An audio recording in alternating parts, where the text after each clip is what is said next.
The Coalition of Flight Attendants put out the call to volunteer to come to Capitol Hill to drop off a letter soliciting funds to finish the Flight 93 memorial in Shanksville, Pennsylvania. Each letter was addressed personally to the congressman, congresswoman, or senator. To hand deliver these letters that spoke to that connection between flight attendants and Congress people. It's only 18 minutes by air from the crash site to D.C. That's where we found that the plane was headed. If that plane had gotten through to Washington, it could have been driven right into the Capitol building. It was incumbent upon us to walk those halls and talk to people and make that connection. For the people that walk the halls of the Capitol and go to work in the U.S. Capitol every day to be the ones to hopefully come up with the final funding so that the Tower of Voices can be built. We don't want you to go find somebody else's money. We want you to dig in your pocket.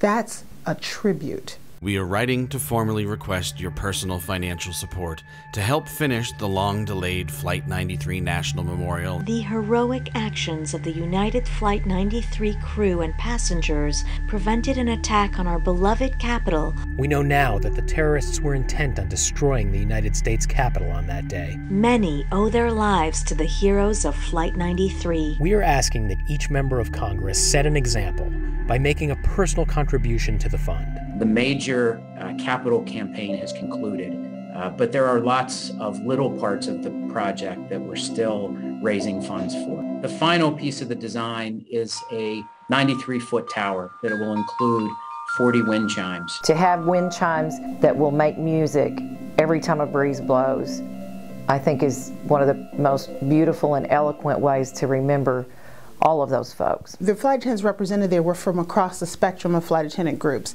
United American, Southwest, smaller feeder airlines were there. How often can you be part of history? How often can you say you were a part of that change? It was one of the most important things I feel like I've ever done on Capitol Hill. There are common issues that stretch across all unions and all airlines that reach to us as flight crew members and unite us. None of us could have done it alone. And that is the beauty of the Coalition of Flight Attendants.